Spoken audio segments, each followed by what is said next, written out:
adding a very powerful layer to its meaning. Sabi niya, natupad na ang sinasabi ni Isaiah. Ngayon mismo, as you hear it. As you hear me, read it. Actually, ang tinutukoy dito is the year of the Jubilee. Sa tradisyon ng mga Israelites, every 50 years, mayroong reset. Lahat ng utang na hindi bayad, bura. Ang mga kasalanan, pinapatawad.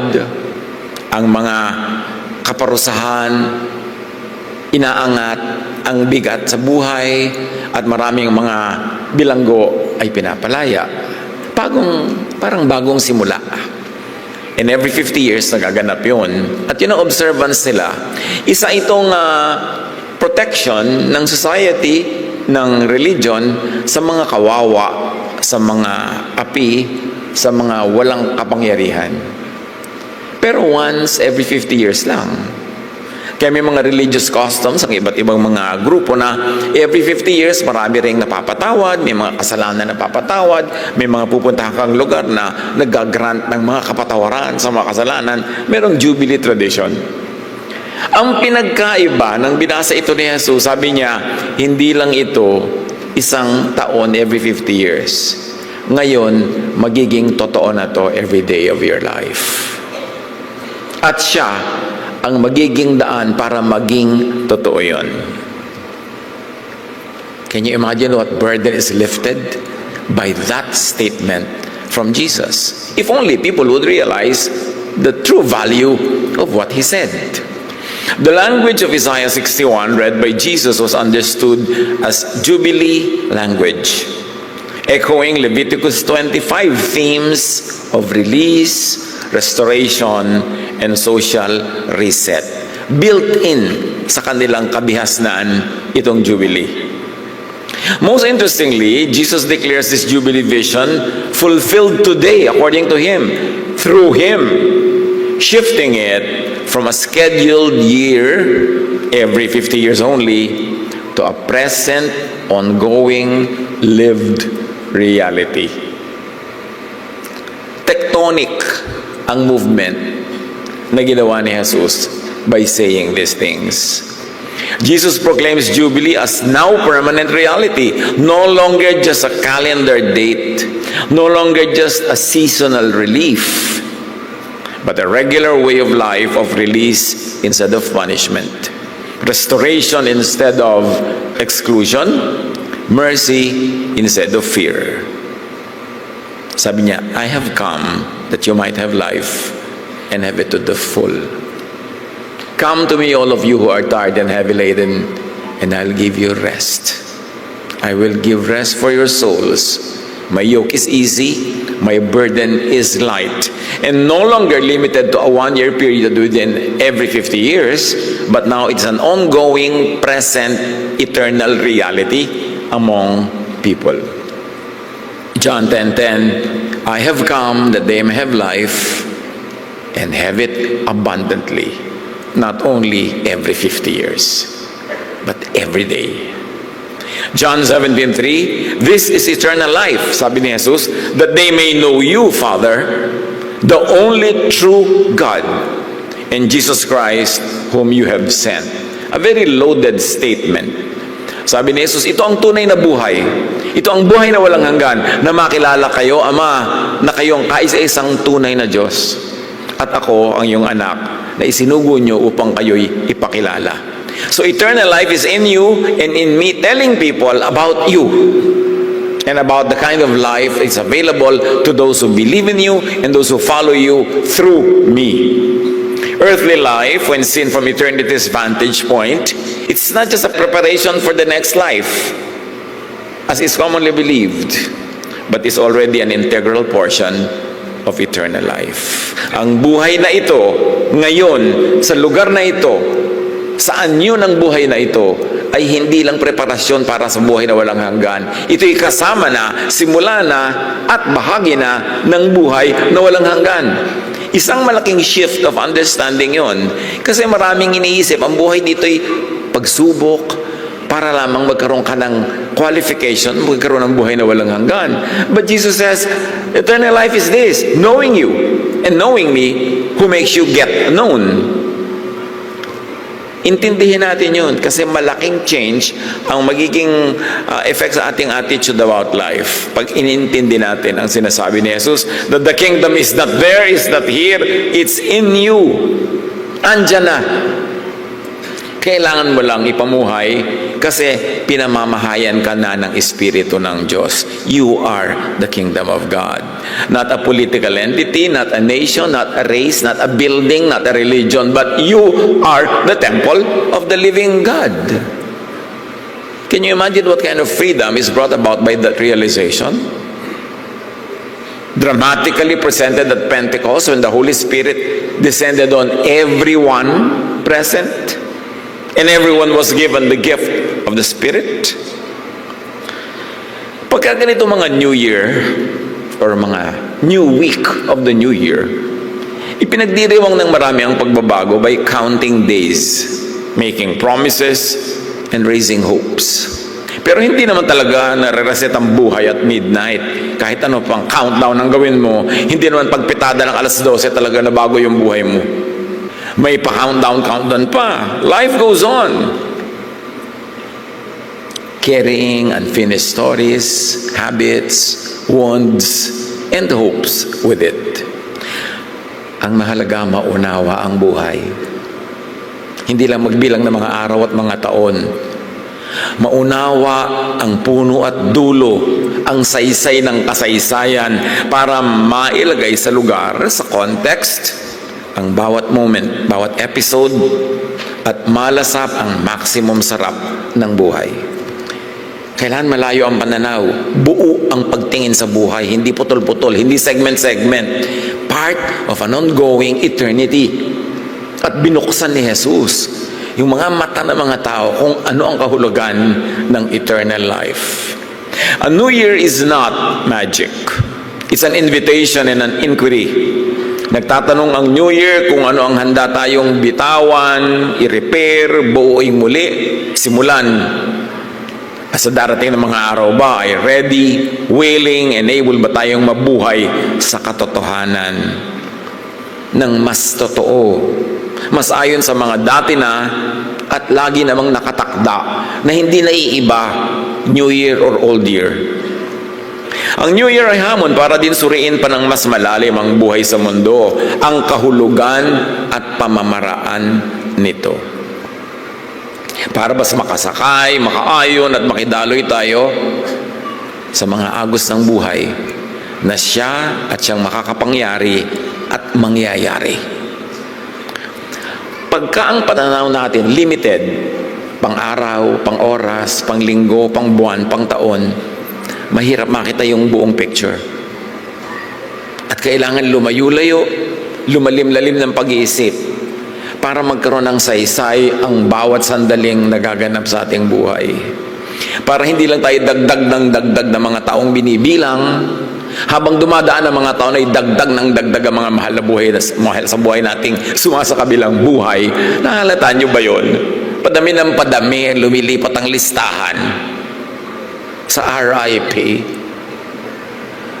So huwag masayang yung mga ganong klaseng paglipat-lipat ng mga listahan, kundi masakyan natin ang mas malalim, mas makabuluhang buhay.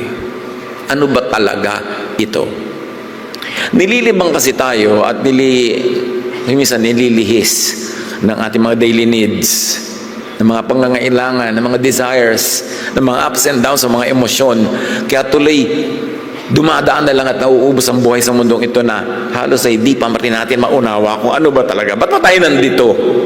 Ano ba talaga? Ipapanganak ka lang para ka tumanda at kung pala rin at bigyan ng pagpapala magkaroon ka ng anak ay magkaanak at magkaapo tapos tumanda ka at mamatay ka. Ganun lang ba yun? Paikot-ikot na lang. O may iba pang kahulugan yan? Isinilang ka ba sa mundo para lang tumanda at mamatay din? Dumaan ka lang dito? O may iba pa? What to know more deeply, relearn and appreciate about life.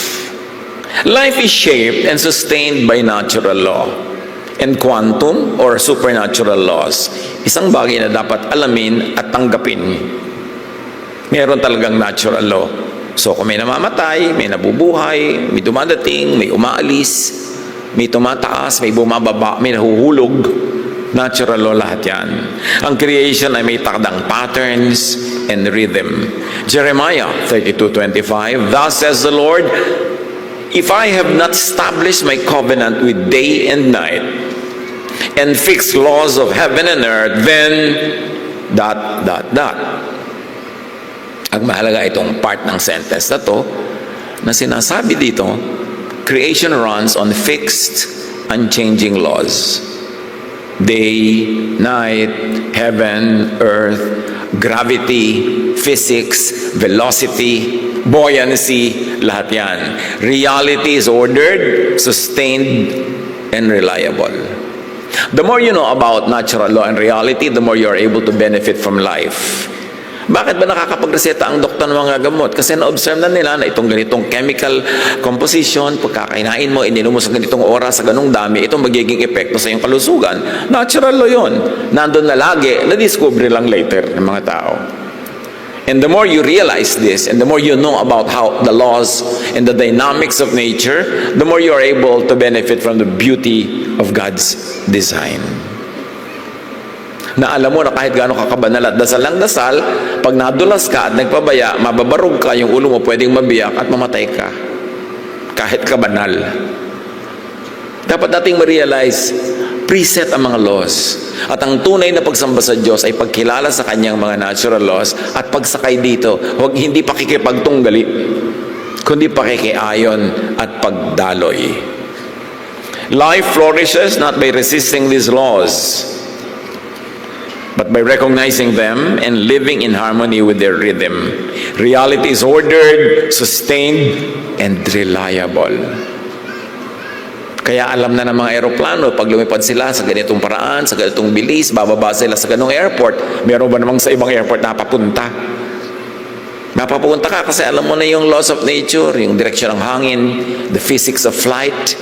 So you're able to get where you should be. The more scientific you are, the more based you are on natural law, the more you are able to harness the powers of nature.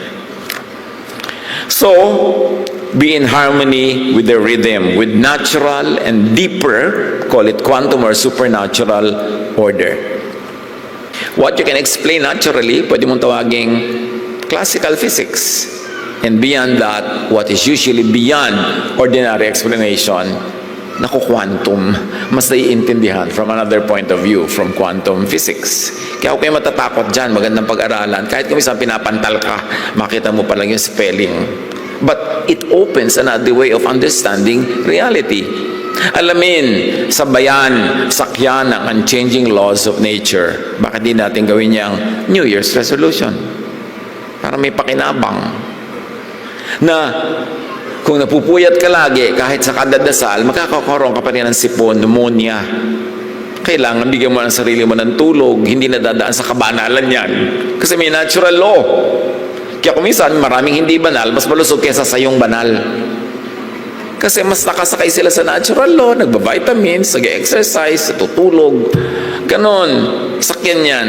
Isang mahalagang skill yan sa buhay, life skill. Creation follows cycles.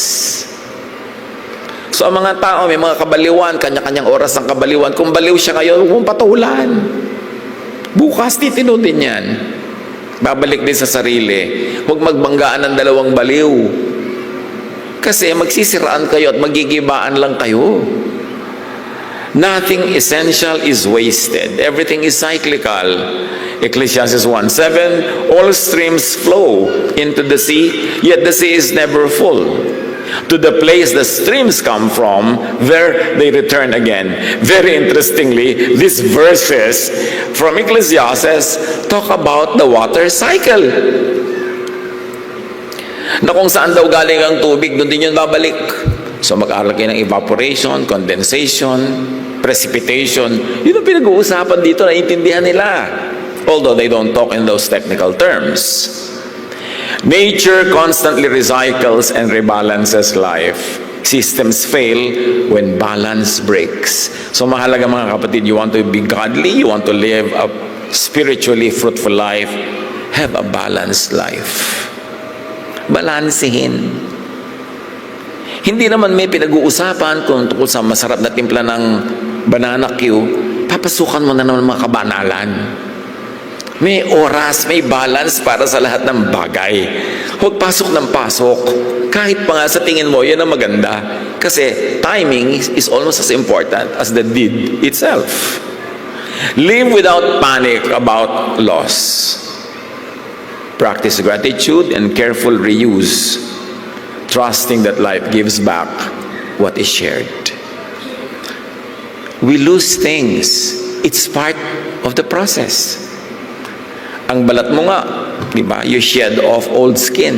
Kaya ka naghihilod para matanggal yung luma. Nagkakaroon ng lumalabas na bago. Kahit sa ating mga skills, people in our social circle, may dumarating, may umaalis talaga. Meron naman lumilipat sa kabilang buhay. Natural yon. So, meron tayong lungkot kumisan, lalo't kung talaga namang malapit sa loob natin. Pero, accept it as part of reality. Part yun ng buhay. Huwag ka makipagtunggali doon dahil hindi ka mananalo. Mapapagod ka lang, mapupudpud ka, mauubos. Tanggapin mo na pag may nawawala, something's lost, something's gained in living every day. May mga magagandang hikaw na biglang, ay nawala. Pero kung ipagluluksa mo ang bawat hikaw na nawawala, can you imagine what miserable life you will live? Siyempre, mag-iingatan mong hindi mo wala, o kung nawala, hanapin mo naman ng konti man lang.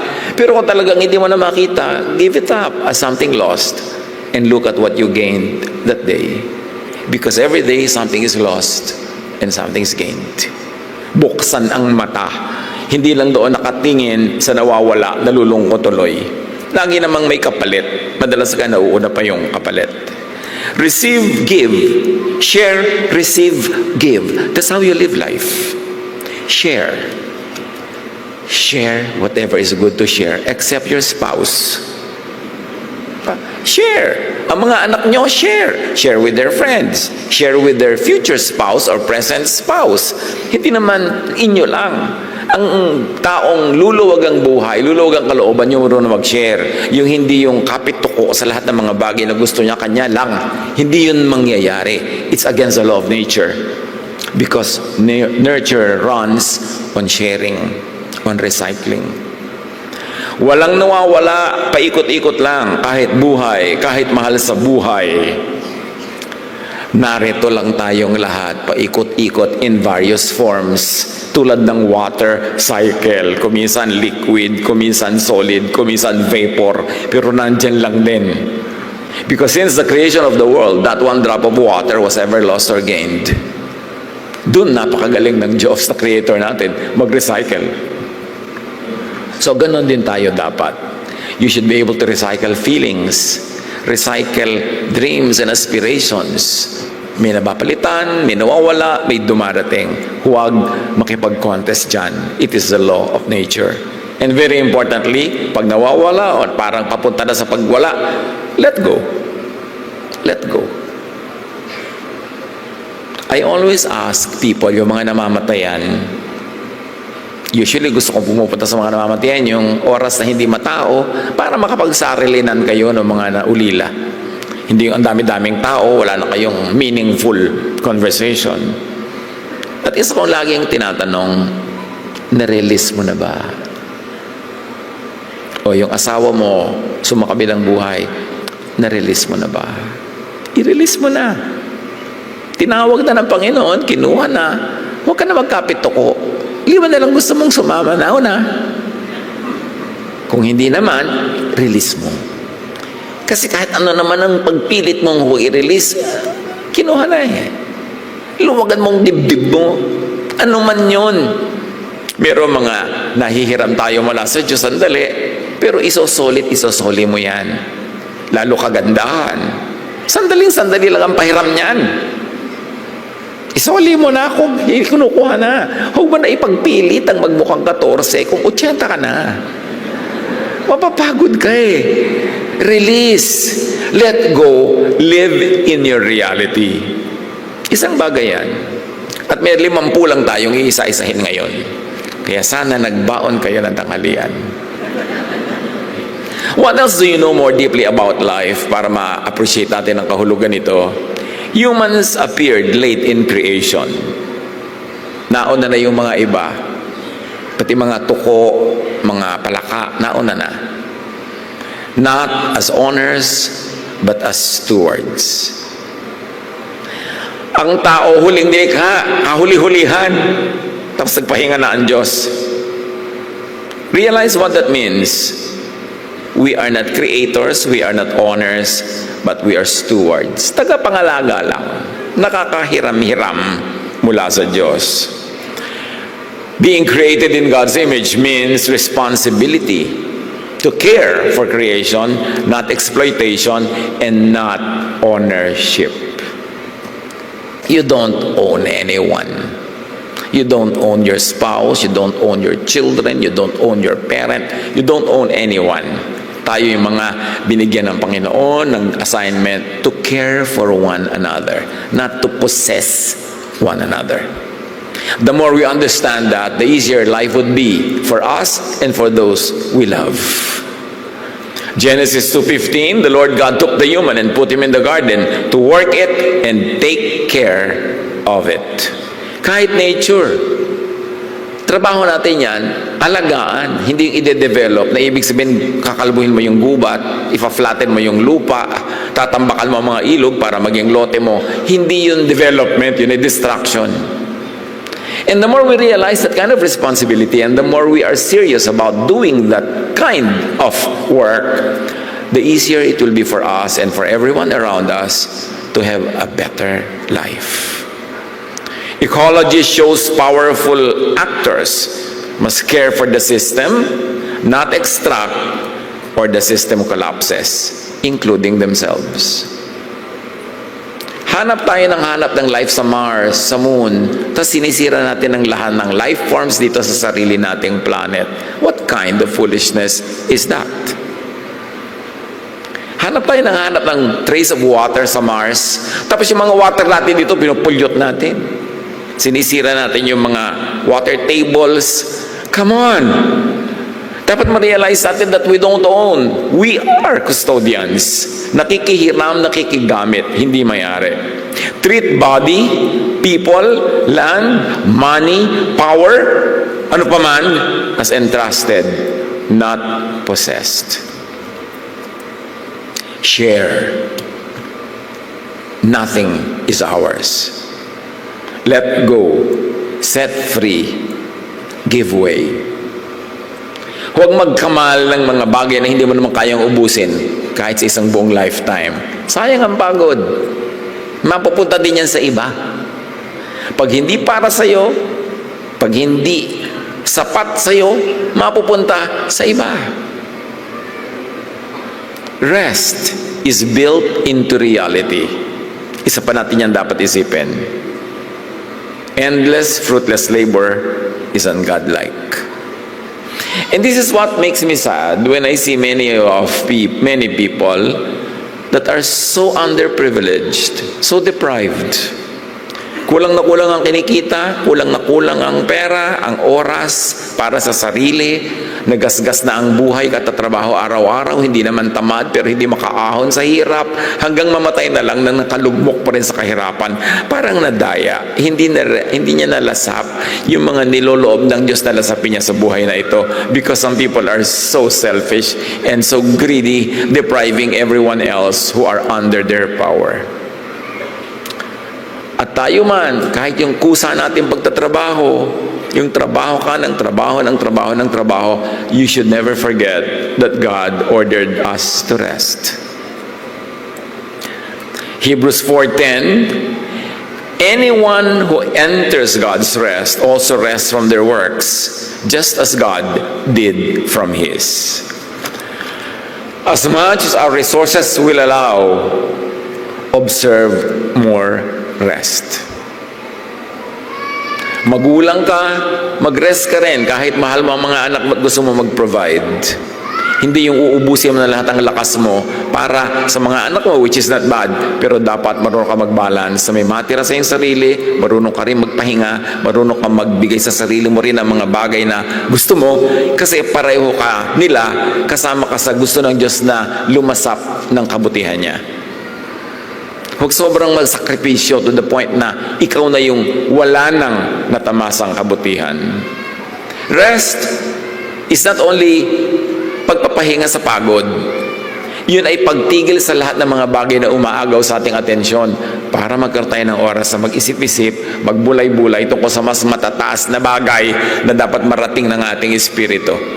But when you are too busy toiling just for survival, you are deprived of the opportunity to think of the much nobler things that will elevate your spirituality, your consciousness, your personhood. And this is what poverty does to people. Inaagawan sila ng time, talent, treasure para mapaasenso ang kanilang espiritu, ang kanilang kaluluwa, ang kanilang pagkatao. Growth and repair occur during rest. Chronic stress without recovery degrades immunity, cognition, and even lifespan. Kahit sa mga nagba-bodybuilding, kailan lumalaki ang muscle ng bodybuilder? Hindi habang nagbubuhat siya ng mga weights. Bukas, sa rest day niya, doon nag-grow yung muscle. Growth happens at rest, not at work. So dapat huwag mo i-deprive yung sarili mo ng rest. Kahit mental growth, nangyayari yan when you're at rest. Kaya pag may mga kukuha ng board, mga exam, mga bar, maglalapitan sa akin, pag-pray niyo po ako, pag-pray niyo po ako. Ano ba balak mo between now and next week na exam mo na? Naku, mag-aaral pa po ako. Tumigil ka na. Di ba siya mataong ka na nag-aaral? Ba't mo ngayong magkakadarapa ka ng last week? Makakalimutan mo lang lalo yan, maghahalo-halo sa utak mo.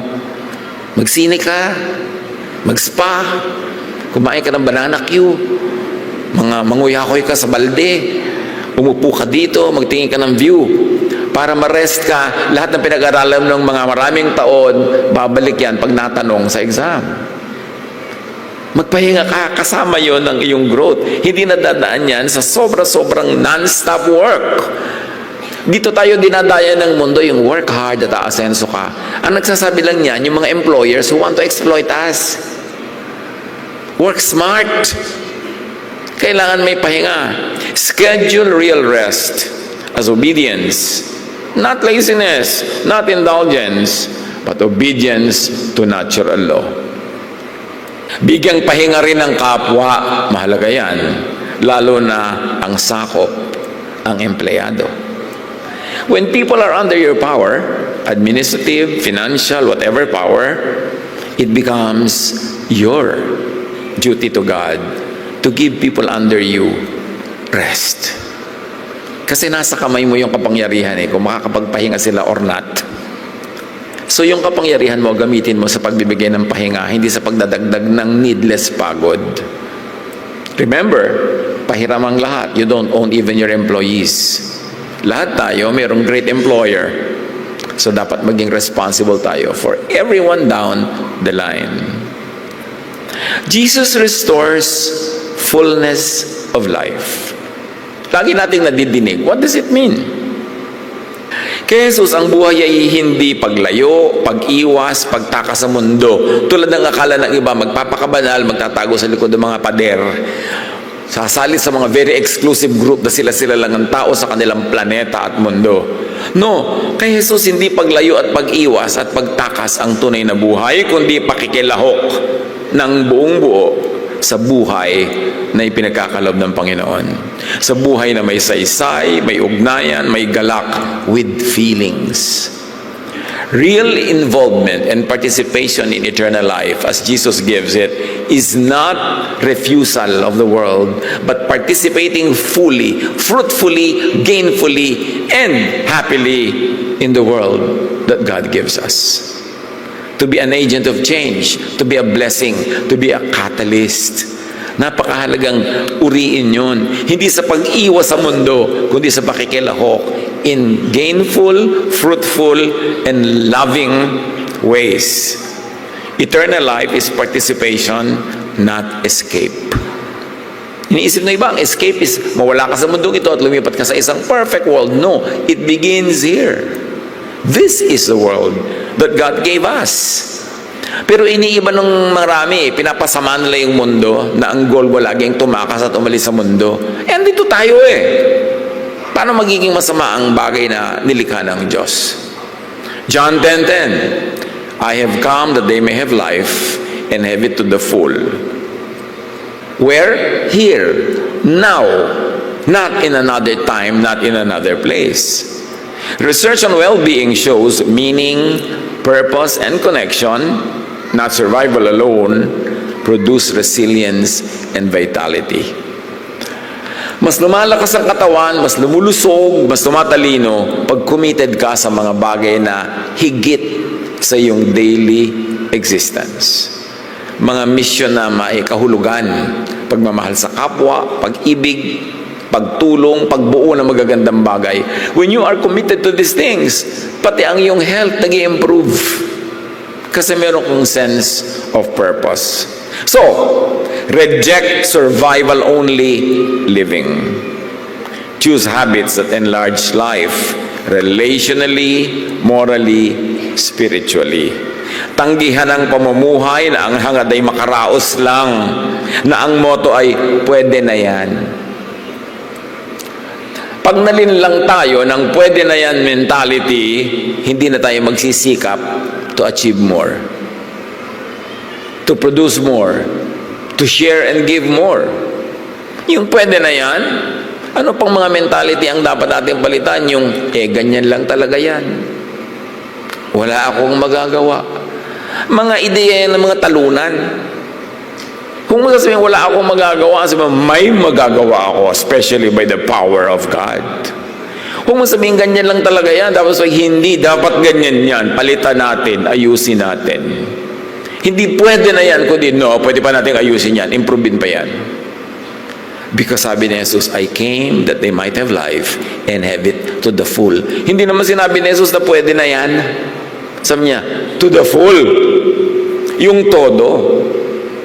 Pumili ng mga gawi na nagpapalawak ng buhay, hindi lang lakas ng katawan, kundi sa mga lalim ng ugnayan sa kapwa, linis ng budhi, at paghubog ng diwa na marunong makibahagi, hindi lang mag-survive. Nawa makalampas tayong lahat sa survival mode. Sometimes institutional poverty forces many of us to just survive. No time to think about nobler things, to develop the mind, the spirit, the social grace, the refinements of life, kasi nakagapos sa kahirapan. Kaya dapat tayo makatakas dyan, malampasan yan, baguhin yan with every power and energy that God gives us. Be an agent of change. Be a catalyst of change. Hindi lang complainer. Hindi lang punching bag ng mga makapangyarihan, kundi catalyst of change. Because the Spirit was given to everyone at Pentecost. There is now a direct correspondence between heaven and people like us. Educate yourself not only to learn a job skill, but to develop your heart and mind, your personhood and humanity. Nawa lumampas tayo doon sa stage ng ating economic setup na nag-aaral ka lang para magkaroon ng trabaho. Pinipili mo lang yung kursong madaling humanap ng trabaho. That we educate ourselves beyond just being marketable and having marketable skills, but we educate ourselves to refine our personhood, to develop our talents, whether or not they are demanded by industry. Lumampas tayo sa ganun. Kaya mapapansin nyo, marami sa mga pamilya na lampas na sila sa poverty level, yung marami silang excess resources, ang pinag-aaralan, philosophy, French, o kaya ay Renaissance art. Mga ganun. Kasi para na yun sa pag-develop ng kalooban nila na likas nang nandun pa. Hindi lang para humanap ng, sasabihin ng magulang, anong course gusto mo anak? Ganito po. Anong trabaho ba kukuha mo sa course na yan? Kasi tayo naka-oriente, ma-employee. Para nga mabuhay. Kasi nga, marami tayong economic challenges.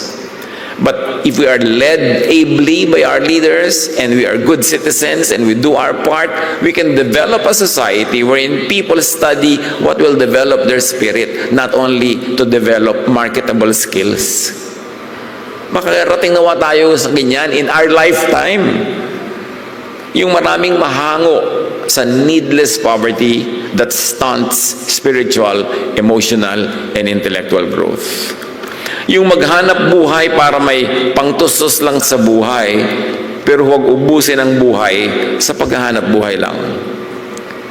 Ang sarap naman kung nagtatrabaho ka, para lang may panggastos ka, magawa mo yung mga gusto mo, pero hindi ka nabubuhay para magtrabaho. Nagtatrabaho ka lang para may hanap buhay. What to develop more deeply about life as we ponder life? Maraming dapat i-develop. Eternal life is relational knowing, not post-mortem relocation. What do I mean? Ang walang hanggang buhay ay nasa pagkakilala at pagkaugnay sa kataas-taasan. Ang eternity ay hindi oras at lugar na pinupuntahan matapos ka lang ma-dead. Eternity is in the heart, in the mind, and eternity is here and now. Very specially, Jesus delivered eternity direct to us. Ang walang hanggan ay hindi lang future address, kundi present connection with the Most High. Kung gaano mo kakilala at kaklose ang may likha, ganun mo ipapamuhay ang buhay. So your life is a reflection of how much you know the Most High God.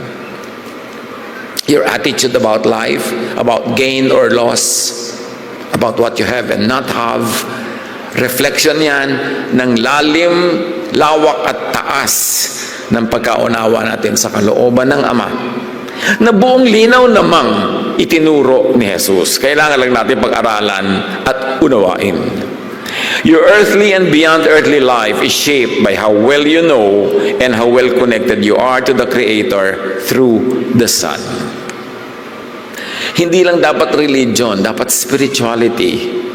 Hindi lang attendance in religious activities, but real connection with the divine. Activities like this can be a link that brings us close to the divine, but mere attendance is not the point. Kaya kahit umaten ka ng umaten buong buhay, pag hindi ka talaga na-connect sa divine, ganun lang, parang motif lang ng buhay natin, yung religious activity. John 17:3, this is eternal life, sabi ni Jesus, that they know you, the only true God, and Jesus, me, whom you have sent. Sa definition ni Jesus, anong eternal life? That you know the only true God, the Father of Jesus, the Most High God, and to know Jesus whom He had sent. Pag alam mo yon, naunawa mo, nakasay ka dun sa katotohanan na yon, that is eternal life. Hindi yung joining a religion gets you into eternal life, or doing a certain ritual gets you eternal life, or doing a formula prayer gets you into eternal life. It is knowing the Father of the Lord Jesus, the Most High God. May nangyayari when you vibrate with the vibration of the divine, when you enter the frequency of the Most High God, you are in eternal frequency. Knowing the Creator shapes how we see and live. Knowing does not stay in the mind as thought. It moves out of the world as lifestyle. Kaya sabi ni Jesus, you will know them by their fruits.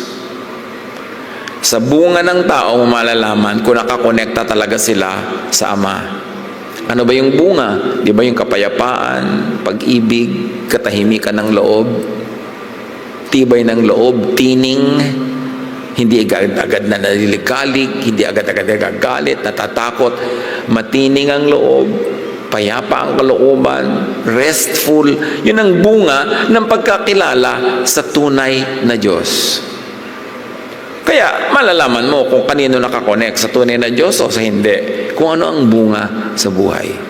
Sabi ni Jesus, a city set on a hill cannot be hidden. You will be known by your fruits. So invest daily in vibrating with the Most High's presence and frequency, not in religious performance. Hindi sa pagbabanal-banalan. It is vibrating with the divine. And I always like to use principles of quantum physics kasi mas nai-illustrate eh. If only we will have a working knowledge of basic principles, hindi iniiba ang katotohanan. Nagkakaroon ng ibang lente through which you see it. Nagkakaroon ng ibang additional lenses yung microscope mo, mas malaki ang nakikita. Or telescope, mas malayo ang nararating. Life is programmed to reproduce, sustain, and cooperate. Interdependence is design. Another principle by which we can live more fruitfully. Life is meant to reproduce, to sustain, and to cooperate. Interdependence is not kapintasan, it is design. Walang nabubuhay mag-isa na puno or full. Ang lakas at ganda ng buhay ay nasa pakikipagtulungan, hindi pagsasarili. Mga magulang, lalo nagpapalaki kayo ng mga bata, turuan sila ng cooperation, hindi ng competition. Yung mga bata, bakit mo gustong ipasok yung anak mo sa ganung school? Kasi very competitive ang training ng school na yon. Talaga, gusto mong isuong ang anak mo sa lifelong competition? What kind of life will be lived always in competitive mode? Laging dapat siya ang mostest, siya ang number one, siya ang pinakapanalo, siya ang pinakamataas ang grade. Gusto mo talaga na maging alipin ng ganong kasinungalingan ng iyong anak? Suriin ang buhay ng lahat ng number one, winner, top, etc. Masasaya ba talaga lahat? Huwag padaya. Turuan ang mga bata ng cooperation sa kanilang magkakapatid. Hindi yung bata pa, uy, ang ate mo mas maganda kaysa sa'yo. Uy, mabuti pa yung kapatid mo, mas ganito kaysa sa'yo. Contest ang inilalagay sa utak ng bata, nagiging competitive tuloy. So, ang magiging bunga niyan, selosan, jealousy, competition. Is this the kind of life you want them to really live? Learn from Jesus. Cooperation is the law of nature. Even the species, they survive, they thrive because of cooperation. Even according to studies, mga halaman sa gubat o halaman anywhere, yung mga ugat nila nagtutulungan. That when one plant is deprived of its specific nutrients and those other plants around have those, isinusupply nila through the root systems under the ground. Nagtutulungan yung mga halaman. Pag mayroong isa kapwa halaman nila na ina-attack ng mga kulisap o mga hayop na salot sa kanilang mentality, sa kanilang buhay, nag-emit sila ng mga chemicals na nagpapalaya sa mga insekto na yun. Nagtutulungan yung mga halaman, mabuti pa kaysa marami magkakapatid dyan. Na nagsisiraan, nagigibaan. Ano mangyayari doon? Magulong buhay. 1 Corinthians 12:12, just as a body has many parts, but is one, so it is with Christ. Life survives and thrives through cooperation. If you are steeped in this kind of value system, you were raised cooperating with others, good, continue it. But if not, it's not too late to shift gears, to have tectonic plate changes, to have a new life. Learn to cooperate and to benefit from it. Stop idolizing self-sufficiency. Practice mutual care without apology. What else should be known? We already know, but we should know deeply. God is love. Ang daling sabihin, pero yung maraming tao who claim to be godly, religious, loving ba? Doon lang naman nagkakatalo.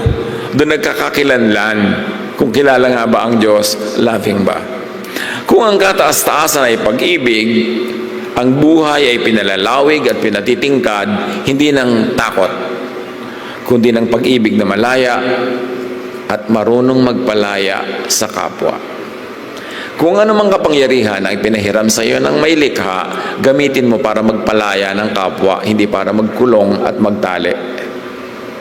Because the ministry of Jesus is to liberate.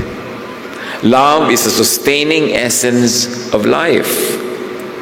1 John 4:8, whoever does not love does not know God, because God is love. Sinabi bang ang pruweba that you know God is dami ng verses na alam mo? Dami ng courses na natapos mo sa kabanalan? Religious office, title? No!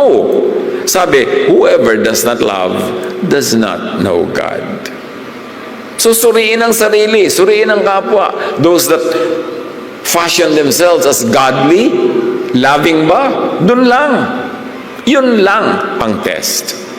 Harmony in love strengthens and sustains love. Ang pagkakaisa at pagkakatugma-tugma ang nagpapalakas at nagpapatibay sa atin sa pagharap sa mga pagsubok ng buhay.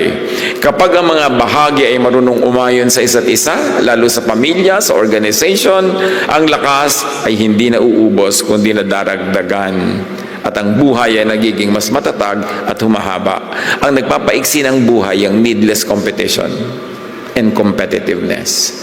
Ang pakikipagtulungan ang nagpapalawig at nagpapaganda ng buhay. Evaluate beliefs by whether they produce love or fear. Discard the latter.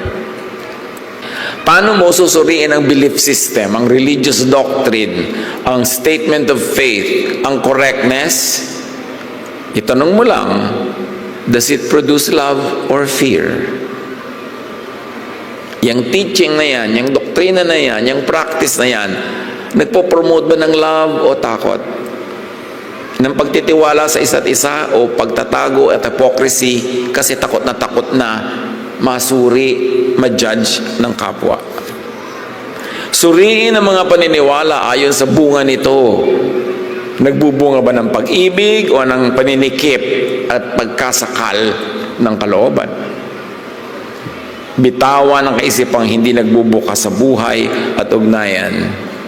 Dahil ang totoo at makabuluhang paniniwala ay lagi nagpapalawak, hindi nagpapaliit, nagpapataas, hindi nagpapababa ng pagkatao. Ang tunay na makadiyos na katuruan at mga gawi ay nagtataas ng pagkatao, hindi nagbababa nito. Hindi nangiinsulto, hindi nangihiya, hindi naninira, kundi bumubuo. Nag-aangat, hindi tumatapak at hindi yumuyurak. Suriin ang uri ng ating religious life. Love unifies, heals, and preserves. Loving is already participating in eternity. Di ba? Sabi ka if you love, you know God. So if you are loving, you are already in God's presence. You are already into eternity. Ang pagmamahal ay pakikilahok na agad sa walang hanggan. Kasi nga, God is love. And when you love, you are in the realm of God. You are in eternity. Huwag tumunganga at maghintay sa kabilang buhay. Ngayon pa lang, ay pumasok at makilahok na sa eternal life by loving. Inoperationalize na ni Jesus. Ginawa na niyang manual na madaling maintindihan at kopyahin. Love. Whoever loves is in God. Whoever does not love does not know God. Ganun kasimple. 1 John 4:12, if we love one another, God lives in us, and His love is made complete in us. How does God live in us now? If we love one another. God lives in us. Love is the way, the door to eternity. Enter eternity through the door of the Most High, the way of the Son, Jesus, which is the way of love. Paulit-ulit na tayo nito, nagdurugo na mga tenga nyo, kauulit ko nito, pero pagduguin pa natin.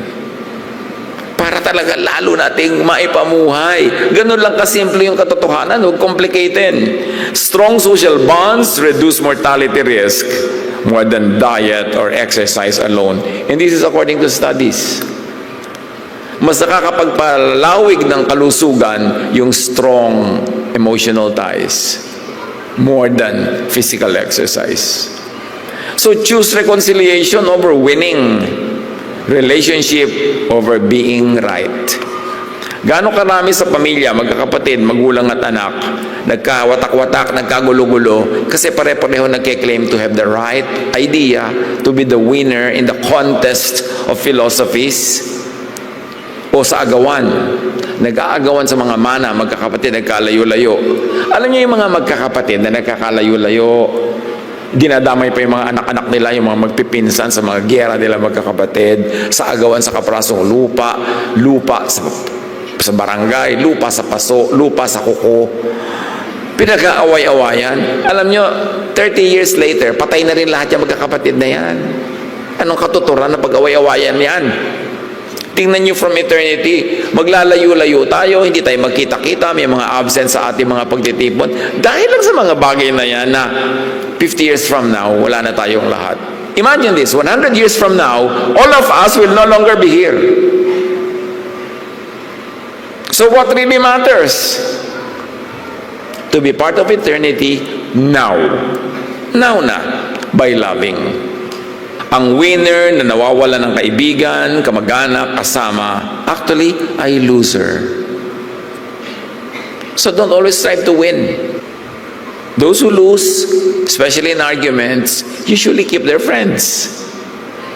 At yung laging panalo sa mga pagtatalo, yun ang nawawalan ng mga tao sa mundo nila. Ang kababaang loob na nagpapatibay ng samahan ay may saysay na nagtatagal. Cling to what matters in the long run, to what stays till eternity. And love is forever. Sabi ni Paul, faith, hope, love abide, these three, but the greatest is love. Love is eternal. Nothing done in love ever fades away. It will always be around because love is eternal. Now, let's talk about something very important to understand and appreciate in this life. Death. Death is recycling, not annihilation. Life gives way to life. Death is not an ending. It is just the closing chapter of a never-ending eternity and opens to the next chapter. Bakit natin kailangan itong maunawa at matanggap? Kasi mangyayari at mangyayari. Wala naman nakakaiwas dyan. The more you understand it, the earlier you accept it as part of life, mas magiging mas madali ang lahat. Ang kamatayan ay hindi wakas, kundi paglipat lang at muling pag-ikot, pag-recycle. John 12:24, sabi ni Jesus, unless a grain of wheat dies, it remains alone. If it dies, it produces many seeds. So sa point of view ni Jesus, which is eternal, hindi naman namatay yung seed. Kasi nung inilibing mo sa lupa, maraming ibang sumulpot ng mga bagong usbong, dumami siya lalo. Apply that to all kinds of life forms. Because as far as God is concerned, who is creator of life, ganun lang yun. Death feeds new life. So, face aging, loss, and dying without terror. Live generously, not defensively. Do what you can to keep yourself healthy. Ang loved ones natin, let's keep them as healthy as possible. Pero pag tinatawag na tayo ng kabilang buhay, release. Let go. It's not the end of eternity. It's just the beginning of another chapter. Live well and die beautiful. Yung mamamatay ka na talaga, di mamatay ka. Anong gagawin mo? Hindi mo naman yan mapipigil. Ang mahalaga lang, you are not possessed by regrets. Na ito, namamatay na ako, sayang naman, hindi ko pa naibigay yung gusto ko ibigay sa kay ganon, hindi ko pa namahal si ganyan, hindi ko nadalaw si ganon, hindi ko nagawa yung ganong kabutihan. Dapat wala tayong regrets kasi everyday ginagawa mo na kung ano yung dapat. Nagmamahal ka na, nagbibigay ka na, nag-share ka na, and when you die, die. It's really that simple. Mahirap pag ginagawa mong emotional issue. Pero sino naman nakalutas ang emotional issue niyan? Kaya mga hari, mga pharaoh, mga emperor, mga billionaire, everybody dies. Accept it. Harapin ang pagtanda at paglipat sa kabilang buhay ng may kapanatagan. Hindi ngarag na pagkapit tuko sa earthly life. You cannot hold on to earthly life forever. One of these days you have to give it up. The less struggle, the easier for all. Mamuhay ng bukas palad, hindi tikom, hindi selfish, hindi maramot, sapagkat ang buhay na marunong magbigay at magbitaw ay mas buo kaysa sa buhay na puro kabig, puro kapit. We keep what we give away and lose what we foolishly, selfishly strive to keep. That is the irony of life. Yung ipinamimigay mo, yun ang bumabalik-balik sa'yo.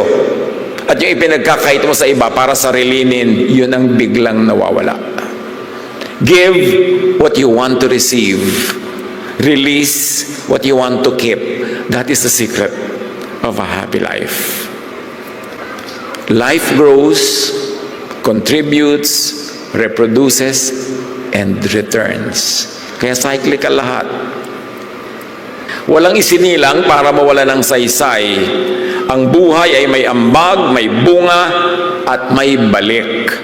Nothing is born to just vanish meaninglessly. Lahat ay may kasaysayan, lahat ay may saysay. Romans 14:8, whether we live or die, we belong to the Lord. Life changes form, but it is not lost. So, to better understand life and to live it well is to understand and accept the issue of death. Live today as meaningfully as possible. Act as if your life already belongs to eternity because it does. Mamuhay ng may lalim at may saysay beyond just existence. Seen from eternity, life is safe in God's care. Nothing done in love is lost. Walang pagmamahal na nasasayang. Lagi yang may bunga sa walang hanggan. Romans 8:38-39, neither death nor life, nor anything else in all creation will be able to separate us from the love of God. Nothing can separate you from the love of God. Dibdibin, huwag mamuhay sa takot. Rest in trust. Do not be anxious. Live generously and peacefully. So dapat manahimik, kalma lang. Nothing is permanent. Pag may kaharap kang crisis, sabi mo, lilipas din ito kasi nothing is permanent. This too will pass. Colossians 3:2-3, set your mind on things above, not on earthly things. For you died and your life is now hidden with Christ in God. Yes, tulad ng sinabi natin kanina mga kapatid, die beautiful. But before that, live generously, live bongaciously. Happy New Year!